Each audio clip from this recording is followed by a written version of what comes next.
Did you see the video on Glow Ammo yet? No. Did Mickey 3 Gun finally get a chance to do it? Yes, back on February 5th, Mickey tested a variety of loads at Burro Canyon Shooting Park in Azusa. Was he there with the Cal Guns group when they had their night shoot? Yes, and he did a lot of testing too. He shot 9mm and 45 ACP. Was that all? No, he also loaded up some 7.62 by 39mm as well as some 308 Winchester just for kicks. But I thought Glow Ammo was only good for pistols.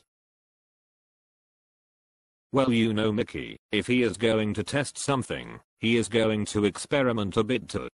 Well, when can I see the 9mm video? Switch on your Cyclonic 3000 link now. I will transfer it to your view screen. Activating on 3, 2, 1. We.